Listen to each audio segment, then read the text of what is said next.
Good morning, everybody, and welcome to July 2nd. Check out the campsite right here. Might look familiar to you.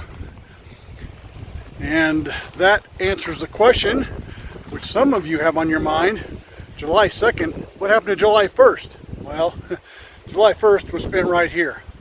We did not plan to take a zero, especially right only 2 days out of town, but we found a really nice spot, good fishing, and although town stops are supposed to be to get your batteries recharged and to relax, our town stop was kind of non-stop go, go, go.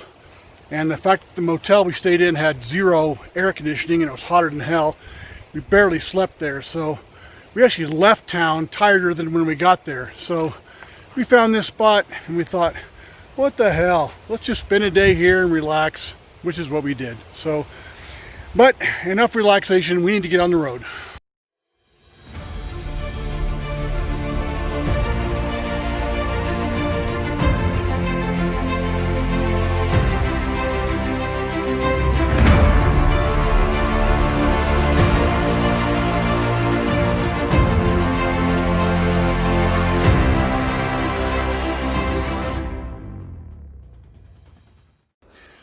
Well, it's another beautiful morning and feel actually pretty good after taking that unplanned zero there by the fishing hole.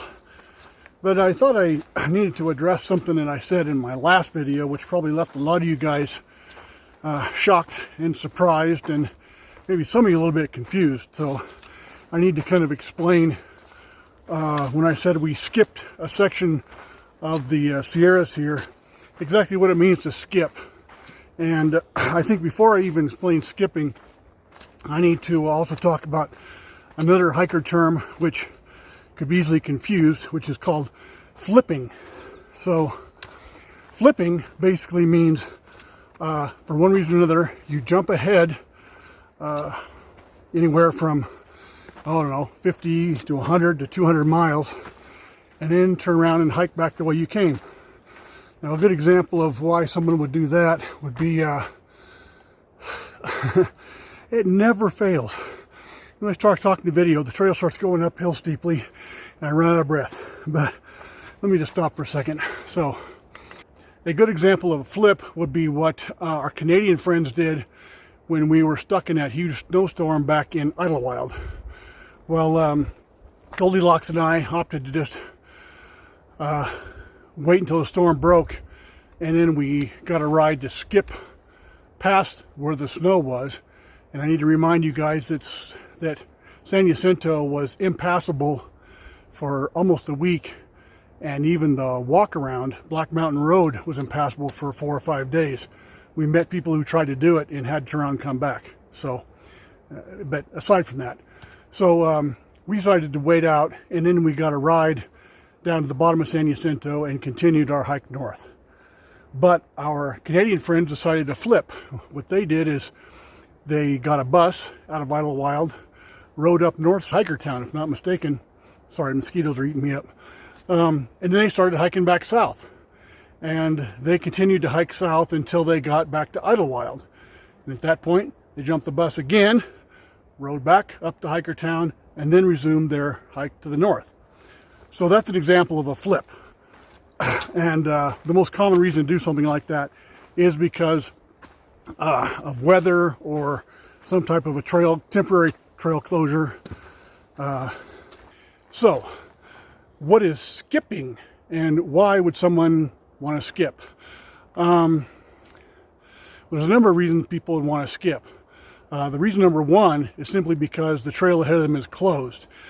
This is actually a really common problem here, particularly this time of year, July and August, when the forest fire season hits. A lot of times those fires burn so close to the PCT that the Forest Service will actually close sections of the PCT, forcing hikers to have to skip that section of the trail. The second reason to skip would be the reason that Goldie and I used, which is where that particular section of the trail is just too rough, too rugged, too remote, whatever, for the physical abilities of the hiker. And that's unfortunately what we had to conclude. After tackling Forester Pass and Kearsarge Pass, we realized that there was another 90 odd miles of hiking of passes that were just as bad, and goddamn mosquitoes, and we just thought it was just beyond our abilities. It was a hard decision to come to, but we thought it was probably a wise decision for us personally. Now, the third reason to skip, and probably the one that's most common among hikers, is when a hiker has to get off trail, either due to an injury, an illness, or some type of personal matter back home that pulls them off the trail for anywhere from a couple of days to a couple of weeks. So the obvious question is, why would they not want to just come back on trail where they left? Well, that's where trail families play in. Many hikers, I would say almost all hikers, at some point, either if they don't start hiking with a partner or a couple of friends, they quickly link up with other hikers that hike at the same speed and have the same goals, and they kind of help motivate each other. Now, when one of those hikers has to get off trail, like I said, maybe they get injured. After they've healed up, they want to rejoin their comrades. So usually that doesn't, there's almost no way that they can hike fast enough to catch up to them. So what they'll opt to do is just skip how many ever miles of trail it is they're behind their companions so that they can get caught up with them again. And a through hike purist discourages something like that. But in reality, it happens far more often than you would think.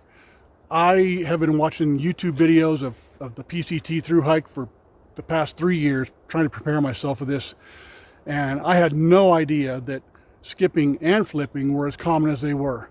I'm not trying to justify our skip, but I would probably say, in my experience so far, 3/4 of all the hikers I've met have skipped at least some portion of the trail. Maybe it's only been 10 or 20 miles. Some of them it's been several hundred miles. And they all have their reasons, and I don't judge them because, to use the old worn out saying, hike your own hike. And as long as you're not going to get to the terminus at Canada and say, I through hiked the PCT, well, then do your thing. I will tell you right now, I'm not going to claim that I through hiked the Pacific Crest Trail because I have not. I have skipped a couple of sections already, at least 100 miles of trail to this point, and I'll probably be skipping more up ahead as the end of the hiking season nears. And damn mosquitoes, man, those things are deadly. So that was a long-winded explanation. Sorry for if I bored any of you, but I thought that I owed you an explanation. So let's get on the trail.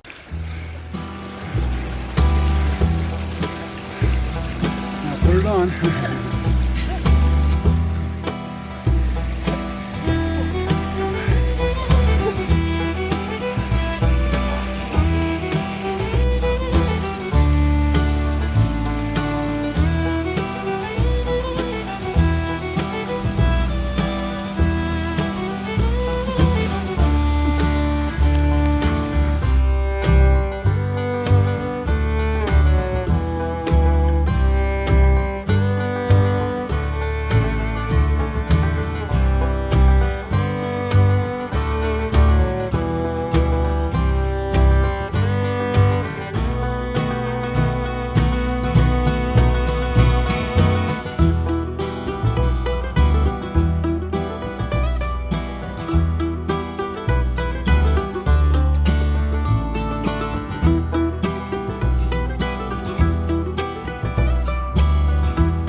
Just beautiful walking in here.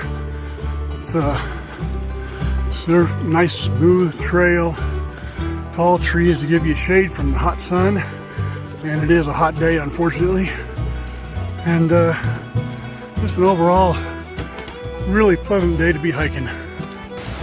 I literally cannot tell you how many times there were when I was hiking through that hot desert down south when I fantasized about a place like this.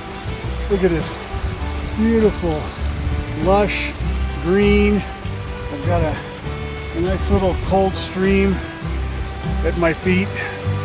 I mean, this was, whew, I don't think I ever want to leave. What do you think, Goldie? Okay, let's build a cabin here. Let's build a cabin here, okay. We need to talk more. The audience, the viewing audience, is supposed to hear more from Goldilocks, and a lot less from me. So I'm gonna ask you to take over some of the narration here.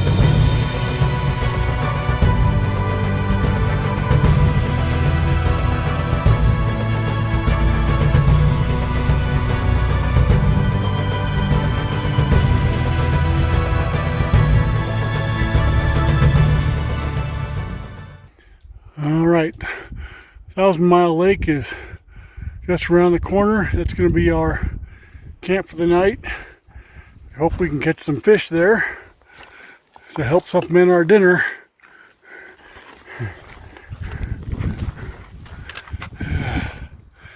Look at that mountain in the background. Holy mackerel. I'm sure the PCT goes over that. Is that the pass we have to go over tomorrow? Yeah, probably is. Here's our first view of Thousand Island Lake. Hard to see very much from this low altitude, but I think the trail will go up higher later. We'll get a much better view of the lake. This is the outlet right down here below us. Might be a good place to try to catch a fish.